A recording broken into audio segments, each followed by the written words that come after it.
So in the previous lectures, we have seen connectedness and path connectedness, and we have also seen examples of spaces which are connected but not path connected. And so in this lecture, we will discuss connected components and path connected components. So what is this idea about?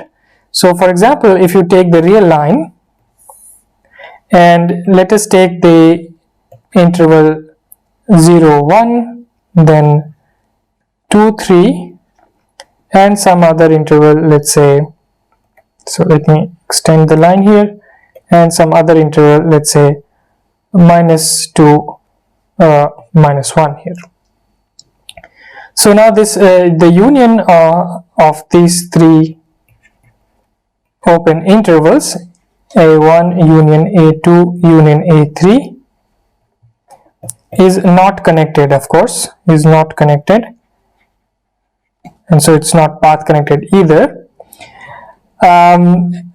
But if you just consider a separation, let's say of the form AB, so take AB as separation, then you can either take A1 and A2 as the union of A1 and A2 as A and A3 as B, or you can take other permutations of taking two sets, taking their union, and then the third set is the other set, B. So if you take a separation, then we do not see how many pieces, connected pieces of the space, so let me call this X, then we cannot infer how many connected pieces X has, how many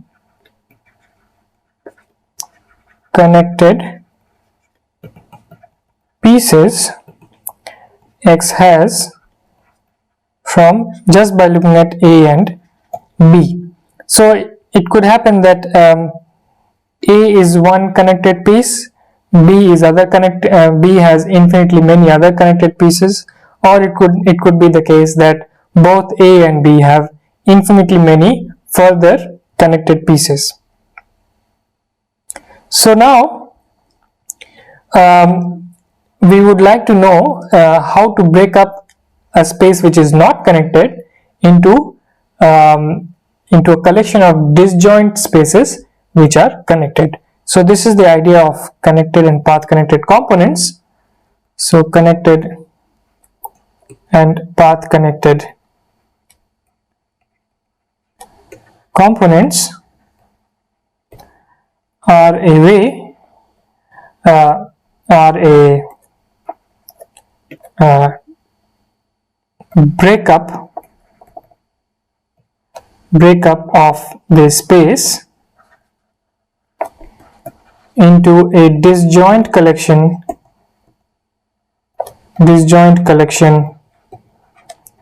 of subspaces which are connected or path connected. So it's a process in which you take a possibly not connected space X and you find all the possible pieces of X, a disjoint collection of them which are individually connected or path connected. So those are called components. And to define such a notion, we will use the concept of an equivalence relation. Equivalence relation. So you might have already seen the definition of an equivalence relation, and let me just recall it here. So here's the definition of an equivalence relation. So a relation R, so remember that a relation R on a set A was just a subset of the Cartesian product.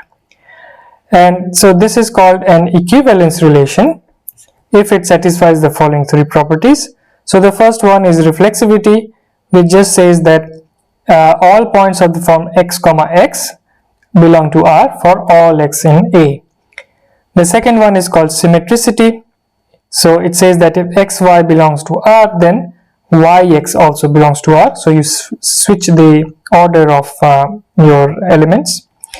And the third one says that, so this is the transitivity property. It says that if xy belongs to R and yz belongs to R, then xz also belongs to R.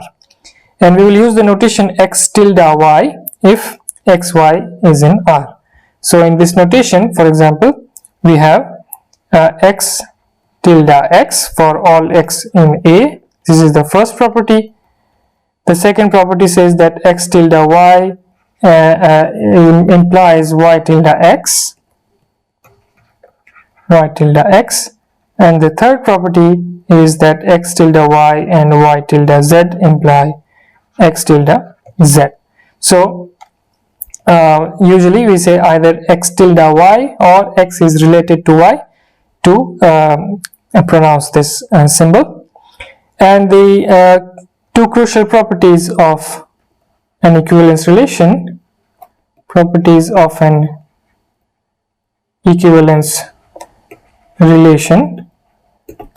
the first property is that the set A can be written as the union over X of the equivalence classes of each point. So what is an equivalence class?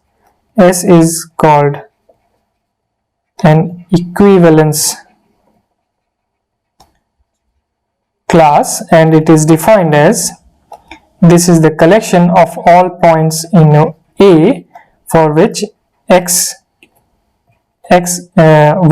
is related to x. So this is called an equivalence class, and the first property just says that A is the disjoint union. Well, it's the union first of all of all its equivalence classes. This is actually not very difficult to show, and this is simply because any x belongs to its equivalence class by reflexivity, by the first property. So A itself is the union of all these things. The second property is that the equivalence classes of any 2 points are disjoint. So these are, if this is non-empty, then this implies, and it is implied by x is equal to y. So this is if and only if the equivalence classes of x and y agree. So to show this, if you want to take any point z in this intersection, so let z be in the intersection. So this means that z is related to x and z is related to y as well. So this implies, and now by the symmetricity condition, we have x is related to z and z is related to y, and so this implies by the third transitivity condition that x is related to y, and this means that x belongs to the equivalence class of y, and this now implies that the equivalence class of x is a subset of the equivalence class of y. On the other hand, if you if you interchange the roles of x and y, we can similarly show that the equivalence class of y is a subset of the equivalence class of x, and these two together imply that x equal to y. So we have that the equivalence classes give you a disjoint, what are called partition of the set. So each equivalence class, or rather the collection of equivalence classes, the collection of equivalence classes define a partition of A. So this is just a disjoint collection of subsets whose union is A. So this is called a partition. And this is the same thing that we want for our connected components. So it is natural to define our connected components or our path connected components using equivalence relations. So let me first define what is a connected component. Definition. So let X be a topological space, and we define an equivalence relation. We define an equivalence relation on X by the following definition. So X is related to Y if and only if there exists a connected subspace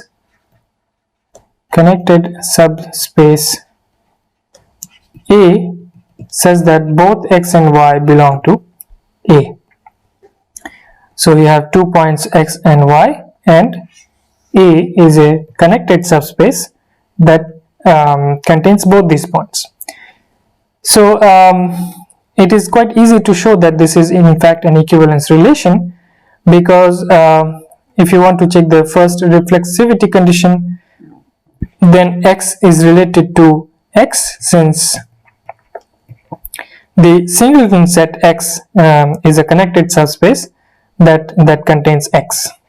Okay, so this takes care of the first property. The second property is that of symmetricity. So this is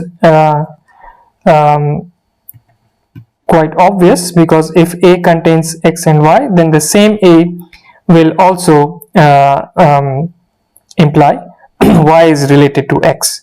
So since A contains XY and is connected,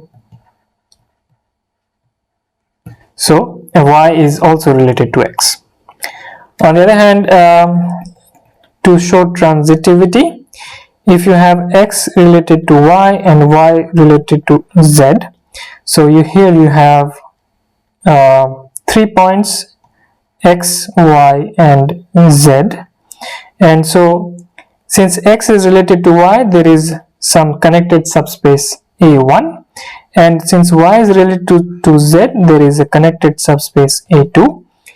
But then A1 union A2 is connected, since it has a point Y in common, since Y belongs to A1 intersection A2 and both A1 and A2 are connected. So A1 union A2 is connected.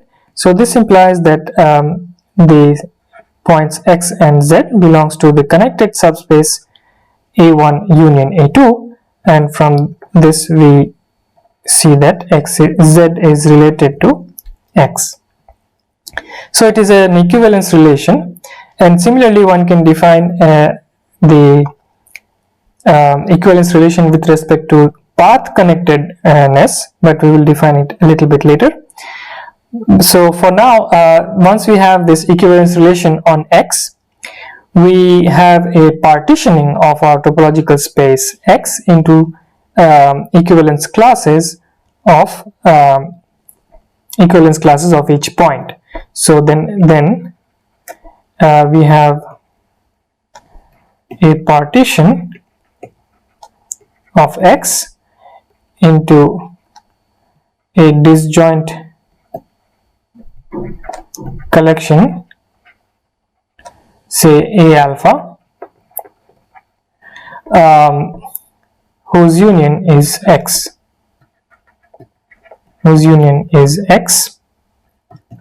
So X is the union of all these A alphas, and this is a disjoint union. So now the claim is that each equivalence class, so these A alphas are equivalence classes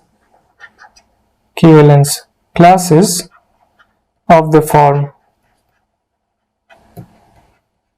X, the equivalence class of X, and if you take any 2 points in the same A alpha, then X will be equal to Y.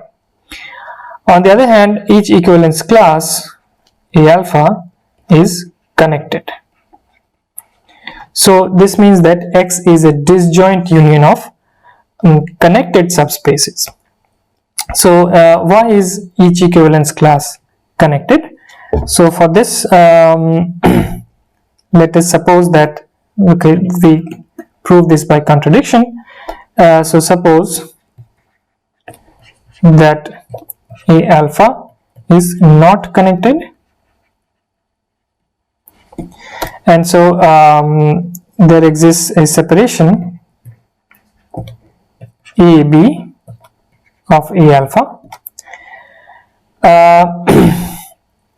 On the other hand, if you take X in A and Y in B, this implies that X is related to Y, okay, because both X and Y are in A alpha, and A alpha is an equivalence class, and A alpha is an equivalence class.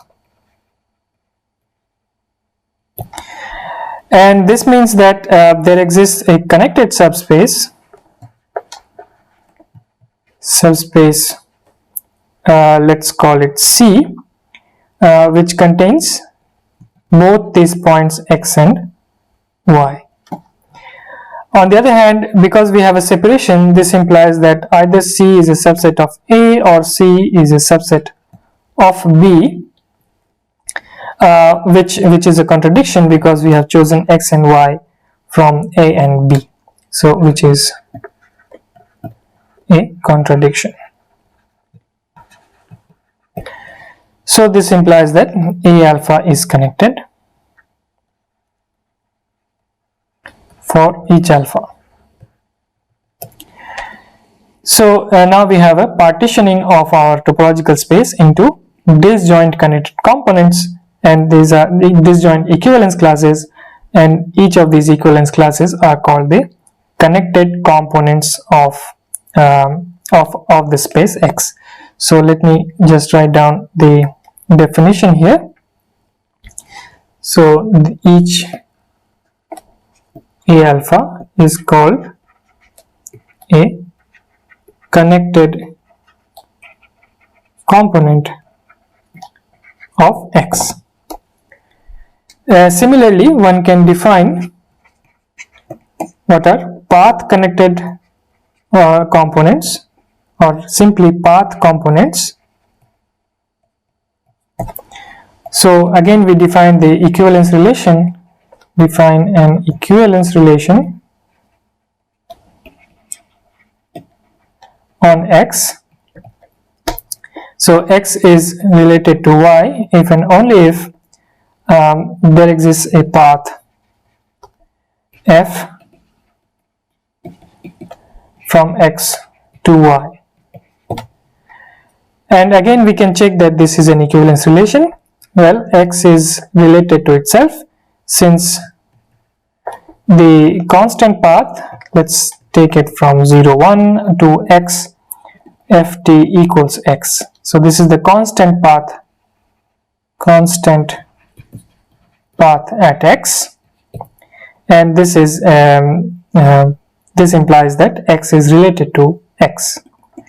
To see the symmetric property, if X is related to Y, then F, let's say from AB to X, is a path from X to Y, and then if you just reverse this F as follows, so it is the map defined from AB to X, and it is defined by F bar T is F of A plus B minus T. So F bar is continuous because it can be viewed as a composition of the function F with the function that takes T to A plus B minus T. So it is continuous, and we have F bar of A is equal to B, while F of B, and F bar of B is equal to F of A. So the starting and end points get switched, and so this is a path from y to x, path from y to x, and so this proves that y is related to x with this definition.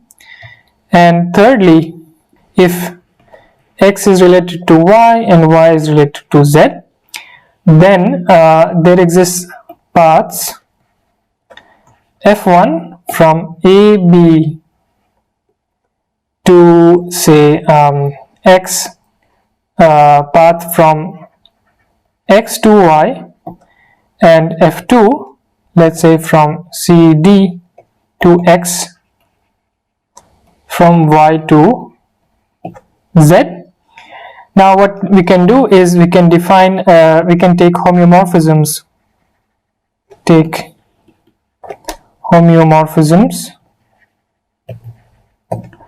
h1 from a, b to 0 half, and h2 cd to half 1, and now we can define h to be the path from 0 1 to x.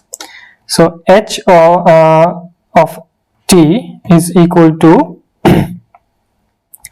so first of all you need to have f1 composed with h1 inverse of t if t belongs to the closed interval 0 half, and f2 composed with h2 inverse t if t belongs to half 1. And now we can use the pasting lemma,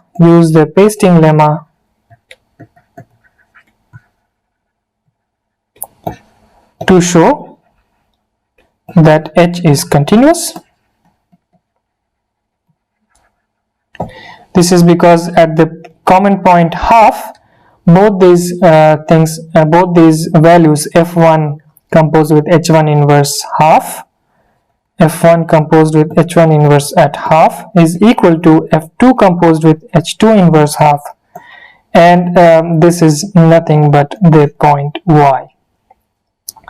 So in pictures, if you have a point x, path from x to y, so this is f1, and a path from y to z, this is f2. So h is simply this concatenation, as we saw before, of these two paths. So this is h. So we see that there is a path from x to z, and this implies that x is related to z, and this proves that this relation is an equivalence relation.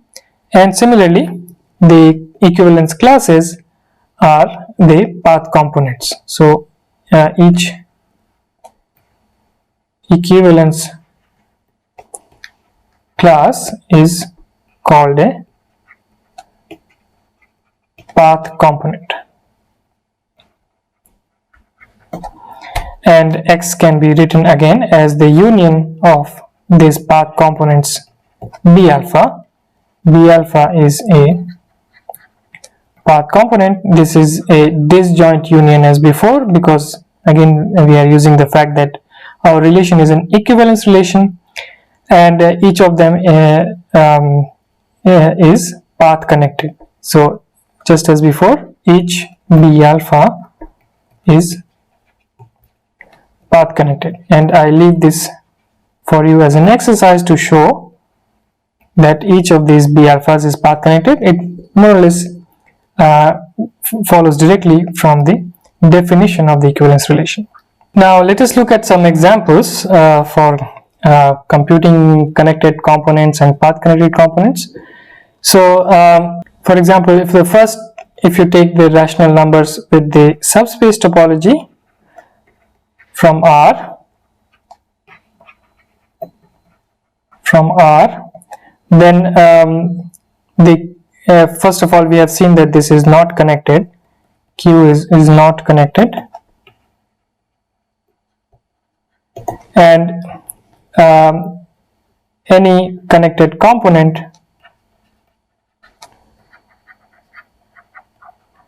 is just a singleton set. Is just a singleton set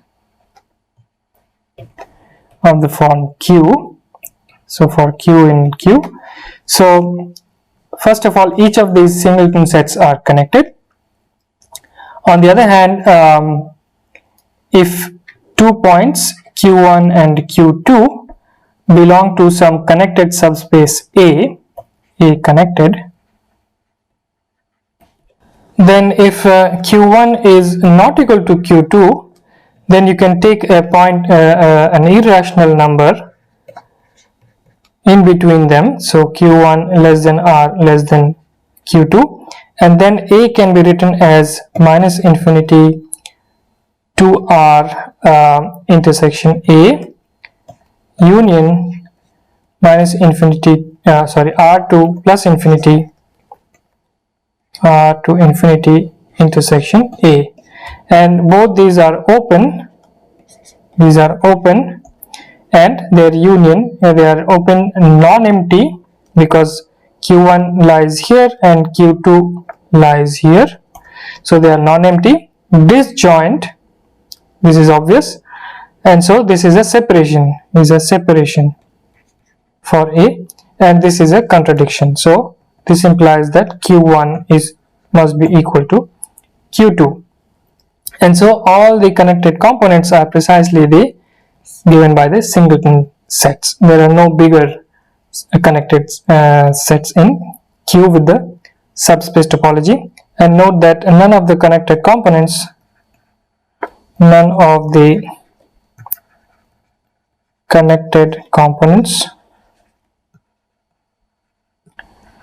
are open.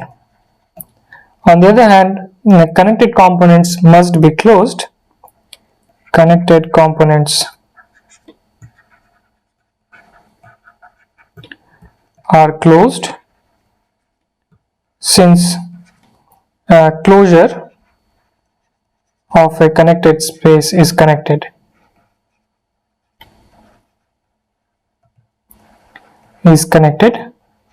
So you cannot enlarge it without having a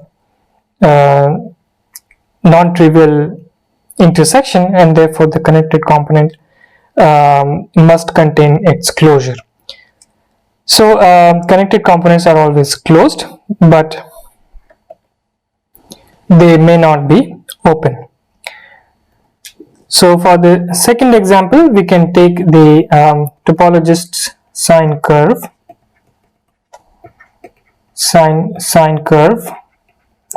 which we denoted, it was S closure, where S was the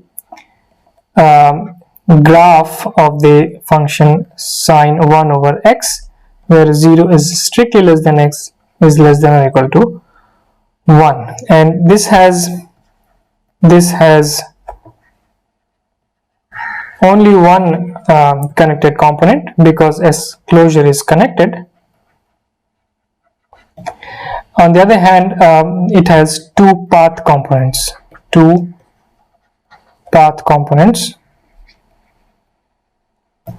One of them is S itself, and the other one is the vertical segment V, which was the vertical segment 0 cross minus 1 to 1. And we have seen that there is no path between any point in V to any other point in S, but you can always connect any 2 points in V within V and within S by a path, because your function sine 1 over x is continuous. So it has precisely two path components. On the other hand, V is closed but not open, while S is open but not closed. So in this case, the path components may be either open or may be closed. So we don't know in general. So the third example is that of the ordered square. So of course it has only one connected component because it is a connected space. but it is not path component, and in fact it has infinitely many different path components. It has uncountably many path components, and these are precisely the vertical line segments like this, including the top and end points. So L, where L is of the form x cross 0 1. So Lx, let's say. So we have seen that there is no path from 0 0 to 0 1, but the same argument can actually be applied to any sub-rectangle of this form, where the beginning segment is this set Lx, and any other Lx prime. So the same arguments can be reapplied to show that there is no path from any point on Lx to any other point on Lx prime. If x is not equal to x prime, then no path from Lx to Lx prime. So in fact, all of these vertical line segments, of course, one can always traverse from one point within Lx to another point within Lx, but it cannot jump to any other point on the ordered square, any other vertical segment on the in the ordered square. So it has uncountably many path components.